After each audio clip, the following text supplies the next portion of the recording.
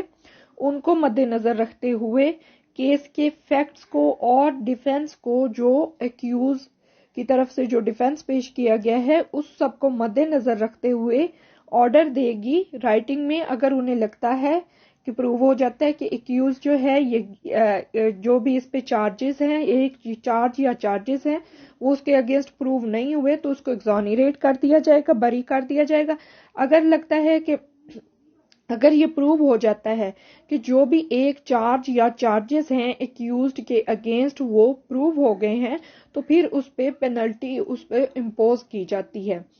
اب اس میں یہاں آ جاتا ہے آگے ایکسیپشن دے دیتا ہے کہ کیا اگر جب گریو کرپشن کی ہو،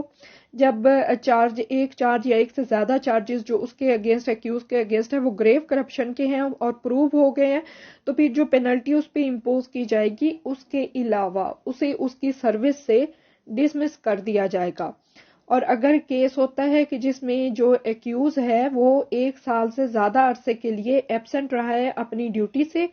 اور اس کے اگینسٹ جو چارجز ہیں وہ پروو ہو جاتے ہیں تو پھر اس کو پینلٹی کے کمپلسری ریٹائرمنٹ، ریموول اور ڈسمسل فرام سروس اس کی پینلٹی اس ایکیوز پہ امپوز کی جاتی ہے. اب یہاں پہ آ جاتا ہے کہ اگر کمپیٹنٹ اتھارٹی وہ سیٹسفائیڈ ہے کہ جو انکوائری پروسیڈنگ ہے یہ اکارڈنگ ٹو لا یا according to PEEDA act conduct نہیں کی گئی، اس میں کافی سارے فیکٹس اور جو کافی کیس کے میرٹس ہیں اس کو اگنور کیا گیا ہے اور سفیشینٹ گراؤنڈز ہیں جو اتھارٹی کو سیٹسفائی کرتے ہیں کہ یہ اکارڈنگ ٹو لا اس کی پروسیڈنگ کنڈکٹ نہیں کی گئی، تو پھر جو اتھارٹی ہے یہ in writing either remand the inquiry to the inquiry officer or inquiry committee as the case may be with the direction as the competent authority may like to give or order a de novo inquiry. وہ remand کر دے گی یا پھر D نوو inquiry ایک نئے سرے سے inquiry کرنے کا آرڈر دے گی. اب انکوائری رپورٹ آ جاتی ہے کمپیٹنٹ اتھارٹی کے پاس. تو کمپیٹنٹ اتھارٹی جو ہے ایکسیپٹ چیف منسٹر، اس کے علاوہ جو اور کوئی بھی کمپیٹنٹ اتھارٹی ہے تو وہ کیس کو with in a period of 60 days اس کو ڈیسائیڈ کرے گی. اگر کیس جو ہے کہ ایسی ریزنز آ جاتی ہیں جن پہ لگتا ہے کہ case with in 60 days decide نہیں ہو سکتا اور ریزن جو ہیں وہ بیونڈ دا کنٹرول ہیں، تو پھر جو کیبنٹ کمیٹی ہے آن لیجسلیشن وہ الاؤ کر دیتی ہے فردر ٹائم. لیکن اگر کمپیٹنٹ اتھارٹی کوئی بھی بغیر ریزن کے، بغیر سفیشینٹ کاز کے کیس کو ود ان 60 days ڈیسائیڈ نہیں کرتی تو جو ایکیوز ہے وہ ان کے اگینسٹ اپیلیٹ اتھارٹی میں اپلیکیشن دے سکتا ہے اپیل کے جو کیس ہے اس کا decision with in a time کیا جائے، ارلی کیا جائے، اور جو بھی اسپیسیفائڈ پیریڈ ہے اسی میں کیا جائے. سیکشن 14 ہمارے پاس آ جاتا ہے پرسنل ہیئرنگ. اب یہ پرسنل ہیئرنگ میں ہمارے پاس آ جاتا ہے کہ جب اتھارٹی پرسنل ہیئرنگ کی اپرچونٹی دے گی تو یا پھر جو ہیئرنگ آفیسر ہے وہ اپنے آرڈر کے ذریعے آرڈر ان رائٹنگ وہ کسی بھی ایکیوز کو جو بھی ایکیوز ہے اس کو کال کرے گا، اور ساتھ ہی وہ ڈپارٹمنٹل ریپریزنٹیٹیو جو ہے اس کو بھی کال کرے گا کہ وہ اپنے تمام ریلیونٹ جو ریکارڈ ہیں کیس کے متعلق ان کو لے کر پرسنلی وہ اپیئر ہو، جو بھی ڈیٹ فکس کی گئی ہے ہیئرنگ کے متعلق یا جو بھی ٹائم دیا گیا ہے اس ٹائم اور ڈیٹ پر وہ اتھارٹی کے سامنے یا ہیئرنگ آفیسر کے سامنے پیش ہو. اب یہاں پہ یہ آ جاتا ہے کہ جو ہیئرنگ آفیسر ہے after the hearing has been conducted, جو بھی ہیئرنگوں کی وہ ہو گئی ہے اور جو ایکیوز ہے اس کی جو بھی کنٹینشن ہے ان سب کے متعلق جو ہیئرنگ آفیسر ہے وہ اپنے جو بھی ریمارکس ہیں اس کو ریکارڈ کرے گا ریٹن فارم میں اور اس کو سبمٹ کرے گا ایک رپورٹ بنا کر اتھارٹی کو جو کمپیٹنٹ ہوگی. جو بھی ریکارڈ ہوں گے ان رائٹنگ جو رپورٹ تیار کرے گا ہیئرنگ آفیسر اور اتھارٹی کو سبمٹ کروائے گا، اس میں کیا کیا شامل ہوگا کہ سمری ہوگی of inquiry report where inquiry has been conducted, summary of defence offered by the accused, اور اس کے علاوہ جو بھی شو کاز نوٹس ہے جو ایکیوز کی طرف سے ہے یا پیش کیا گیا یا انڈر سیکشن 7 ہے اس کے متعلق وہ جو اس کے ریمارکس ہیں وہ بھی پیش کرے گا. اس کے علاوہ گراؤنڈز ہوں گے اپیل کے، ریویو کے، اور اگر کوئی ڈیفینس جو ہے اپنا ایکیوز جو ہے اپنا ڈیفینس آفر کرتا ہے تو اس کی جو سمری ہے وہ بھی ڈیورنگ ہیئرنگ جو اس کی سمری ہے وہ بھی پیش کی جائے گی. اور اس کے علاوہ یہ سب جو رپورٹ تیار کرے گا ہیئرنگ آفیسر اس میں ہوں گے، اور ڈپارٹمنٹل ریپریزنٹیٹیو کے جو ویو ہوں گے وہ بھی اس رپورٹ میں شامل کیے جائیں گے. سیکشن 15 آ جاتا ہے ہمارے پاس procedure of inquiry against officer lend to other governments. اب جو سیکشن 16 ہمارے پاس آ جاتا ہے ڈپارٹمنٹل اپیل اینڈ ریویو. اس میں ڈپارٹمنٹل اپیل اور ریویو میں جو ہے کہ جب ایک ایکیوز کے اگینسٹ کوئی بھی پینلٹی امپوز کی جاتی ہے تو تب وہ سوائے اس پینلٹی کے جو چیف منسٹر امپوز کرے تو وہ ود ان 30 days وہ اپنی ڈپارٹمنٹل اپیل جو ہے وہ اپیلیٹ اتھارٹی کو پریفر کر سکتا ہے. اور اپیلیٹ جو اتھارٹی ہے وہ تمام ایسے پوائنٹس، تمام ایسے کومنٹس جس پہ اپیل ریز کی گئی ہے ان کو مد نظر رکھتے ہوئے اور ساری جو بھی اس کے سامنے پوائنٹس ہیں ان کو مد نظر رکھتے ہوئے اپنا آرڈر لکھیں گے رائٹنگ میں، جس میں وہ uphold the order of penalty and reject appeal اور ریویو پٹیشن اور set aside the orders and exonerate the accused اور modify the orders and reduce or enhance the penalty. اب جو اپیلیٹ اتھارٹی ہے اگر اسے لگتا ہے کہ سفیشینٹ گراؤنڈز ہیں اور جو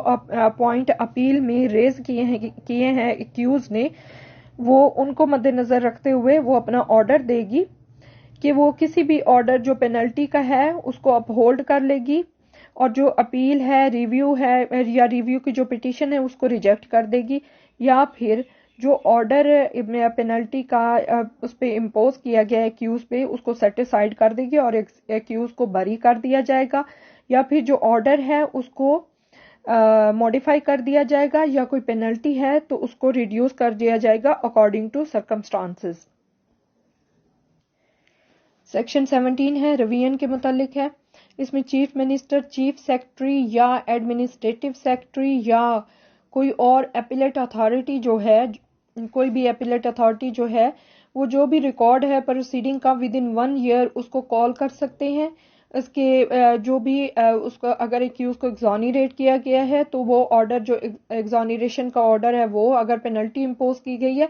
تو وہ جو پینلٹی امپوز کرنے کا آرڈر ہے وہ جو کمپیٹنٹ اتھارٹی نے پاس کیا ہے اس کو دوبارہ ریویو کر سکتے ہیں سیٹسفائی کرنے کے لیے، اس کی کریکٹنس، لیگیلٹی اور پروپرائٹری کو،